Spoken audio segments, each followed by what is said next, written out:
ప్రభు అయిన యేసుక్రీస్తు నామమున మీ అందరికీ నా యొక్క వందనాలు. ఈ యొక్క సమయమందు నూతన సంవత్సరాన్ని మనకు దేవుడు ఇచ్చినందుకు, ఈ నూతన సంవత్సరమందు దేవుని యొక్క ఉద్దేశము, ఈ నూతన సంవత్సరము తెలవక కొంతమంది సంతోషిస్తున్నారు, తెలిసి కొంతమంది సంతోషిస్తున్నారు.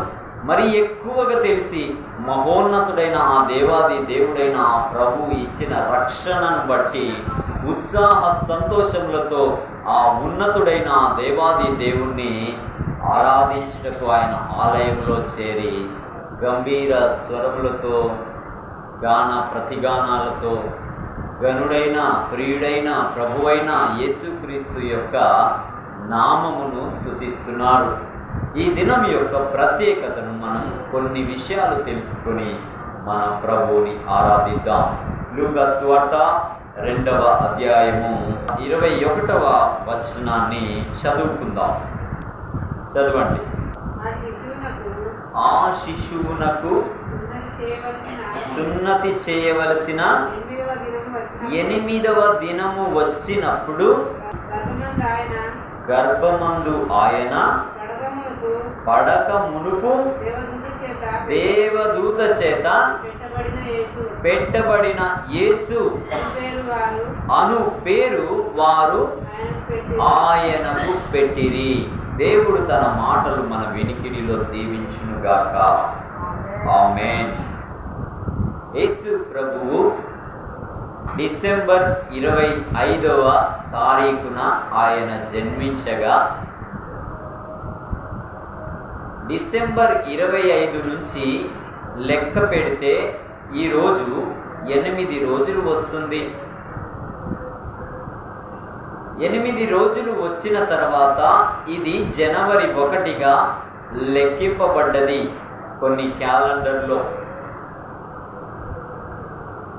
అందుకే ఆయన పుట్టిన 8వ దినమందు దేవుని ఆలయంలోనికి ఆయనను తీసుకొని వచ్చి అబ్రహాముకు దేవుడు ఒక నిబంధన చేసిన ఆ నిబంధనను కొనసాగించడానికి దేవుని ఆలయంలో ప్రభువైన యేసుక్రీస్తును తీసుకొని వచ్చి 8వ దినమందు ఆయనకి సున్నతి చేయుటకు ముందు దేవదూత చేత యేసు అనే పేరు పెట్టవలెను అనే నిశ్చయమైన విధమును బట్టి దేవాలయంలోకి వచ్చారు.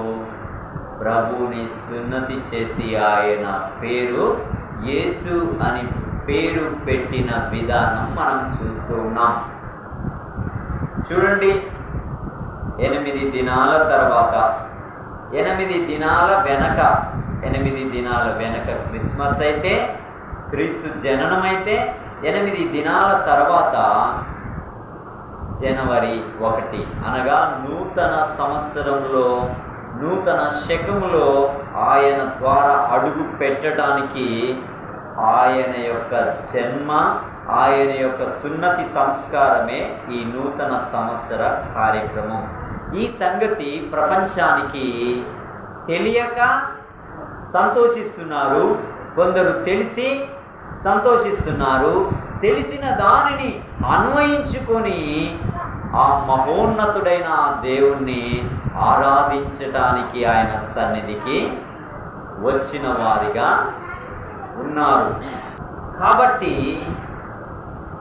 ఎంత విశేషకరమైన దినమండి ఇది, చెప్పండి. నూతన సంవత్సరం అని ఎంతమంది ఎన్ని సంబరాలు చేసుకుంటున్నారో.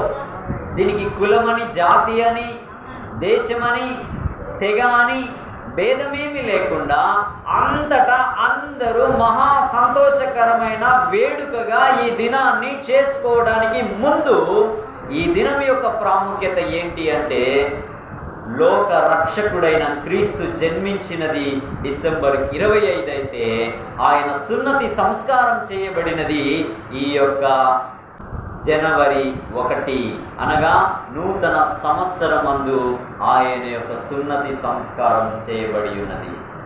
ఆయనకు యేసు అనే పేరు పెట్టాలి అని ఈ భూమి మీద ఏ అధికారియో, ఏ ప్రవక్తనో, లేదా ఏ గొప్ప వ్యక్తో ఏ జ్ఞానం గలవాడో వచ్చి ఆయనకు యేసు అని పేరు పెట్టాలి అని చెప్పబడలేదు. పరలోకము నుండి దేవదూత దిగి వచ్చి ఆయనకు ముందే నీ గర్భమందు కుమారుడు పుడతాడు, ఆయన లోక రక్షకుడుగా ఎంచబడతాడు, ఆయనకు నీవు యేసు అని పేరు పెట్టాలి అని దేవదూత చేత మరియకు యోసేపుకు బోధింపబడినది.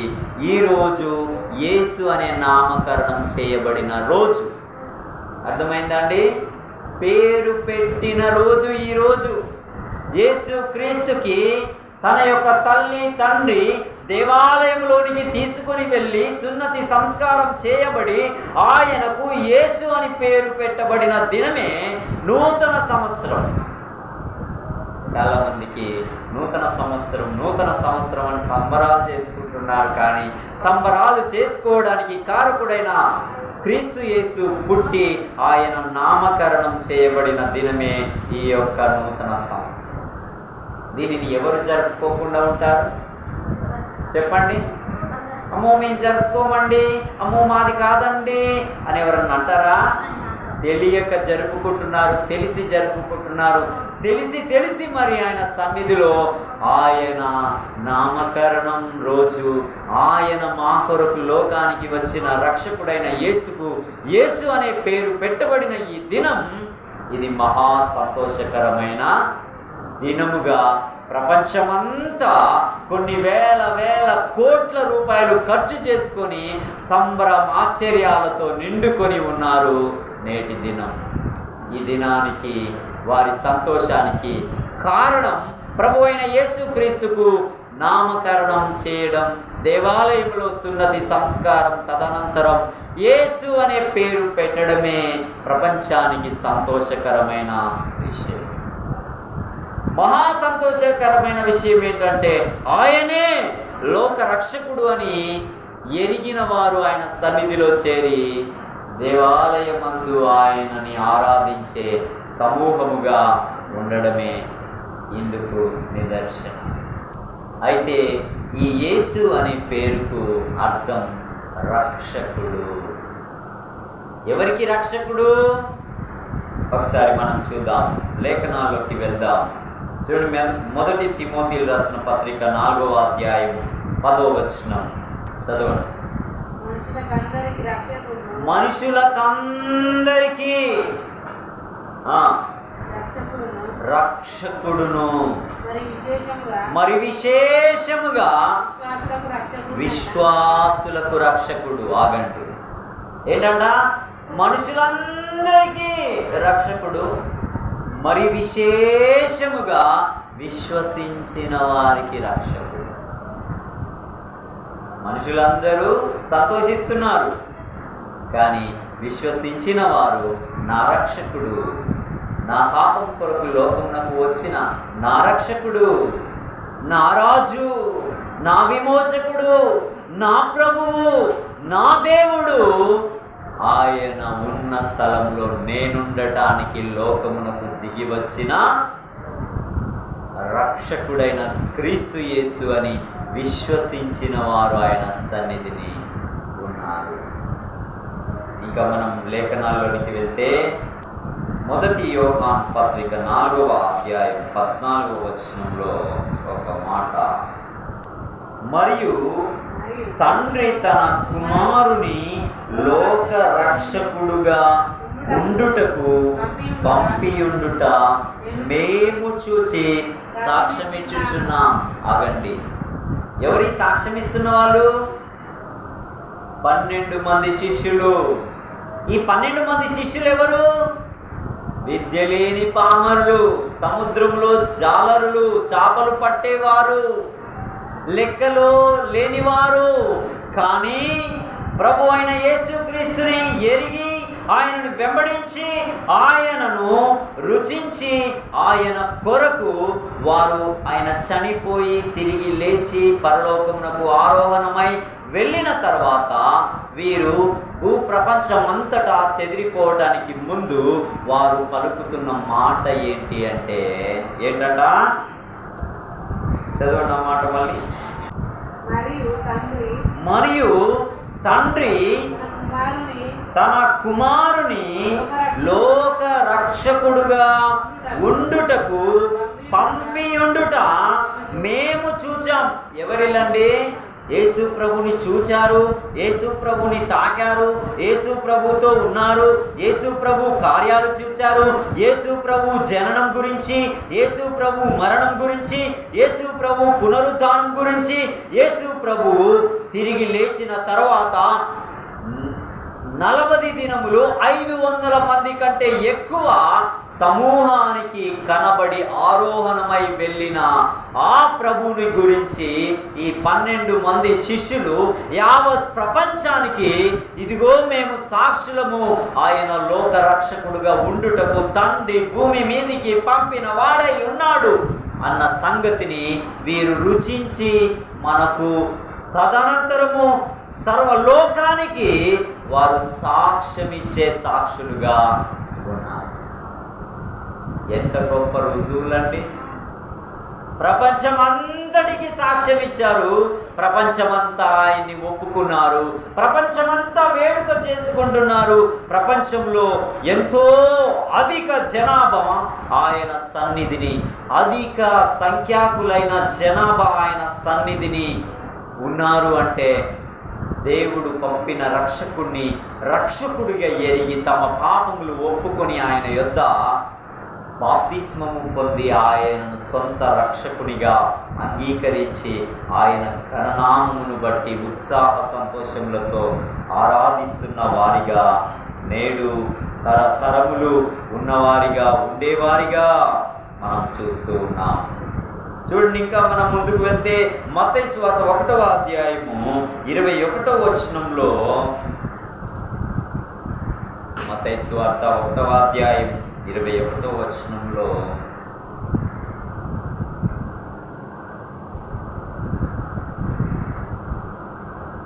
తీసుకున్న చదవాలి.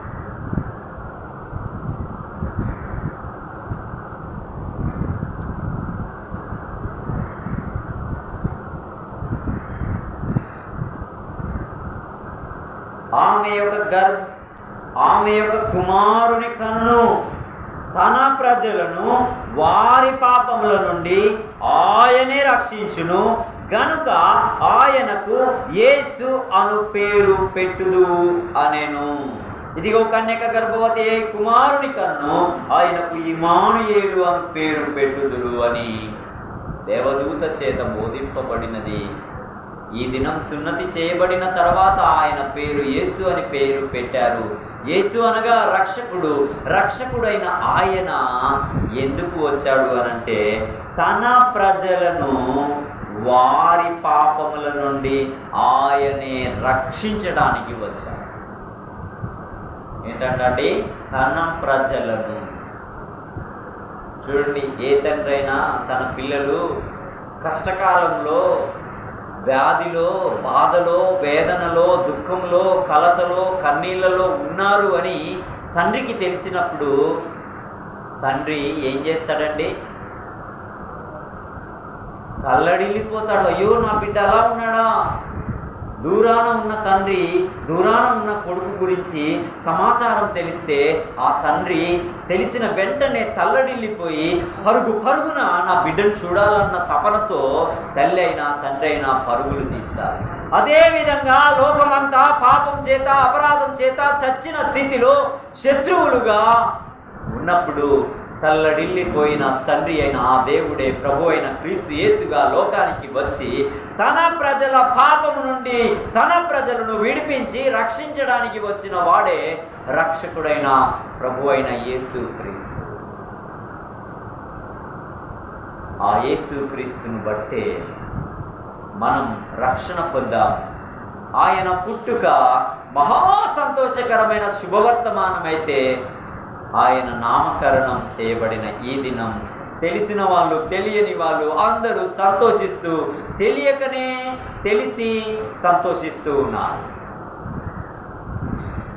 అయితే ఇవాళ మనం వారు తెలియక సంతోషిస్తున్నారు దేనికో కానీ మనం తెలిసి సంతోషిస్తున్నాం. మన రక్షకుడైన యేసుకు నామకరణం చేయబడిన దినమని.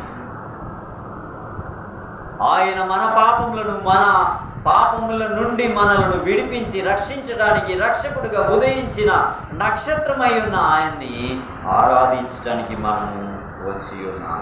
ఇంకో మాట మనం చూసుకుందాం. చూడండి, 2వ పేతురు రాసిన పత్రిక 3వ అధ్యాయం 2వ వచనం. పరిశుద్ధ ప్రవక్తల చేత పూర్వమందు పలుకబడిన మాటలను ప్రభువైన రక్షకుడు మీ అపోస్తుల ద్వారా ఇచ్చిన ఆజ్ఞను మీరు జ్ఞాపకము చేసుకొనవలెను.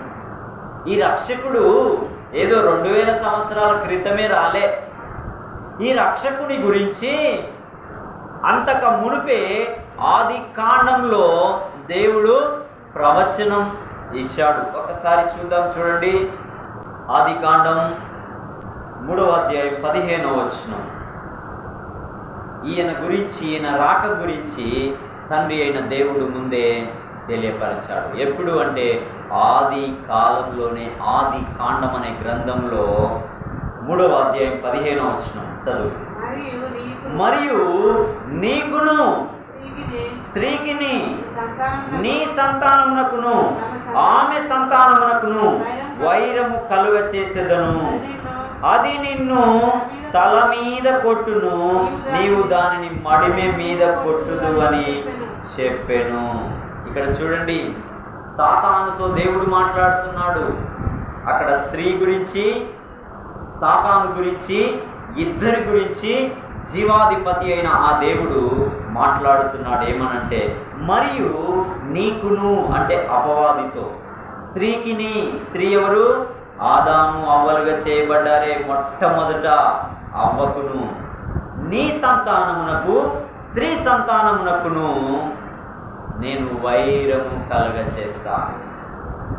అపవాది మాట విని స్త్రీ మోసపోయి పాపం లోకమునకు తేగా దేవుడు చెబుతూ ఉన్నాడు, నీ సంతానమునకును ఆమె సంతానమునకును వైరము కలగ చేసేదను అంటూ ఇంకేమంటున్నాడు చూడండి.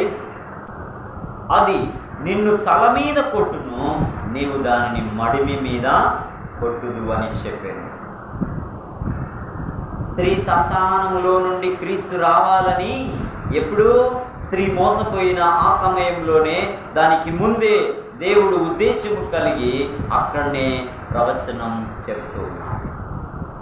అపవాది దేవుణ్ణి ఎరగని ప్రతి వారు వాని క్రింద ఉన్నవారే. స్త్రీ సంతానం ఎవరు? ఇదిగో కన్యక గర్భవతి అయి కుమారుని కన్ను, ఆయనకు ఇమ్మానుయేలు అని పేరు పెట్టబడును అంటే ఆ కన్యయే మరియా. ఆ మరియకు పుట్టినవాడే ప్రభు అయిన యేసుక్రీస్తు.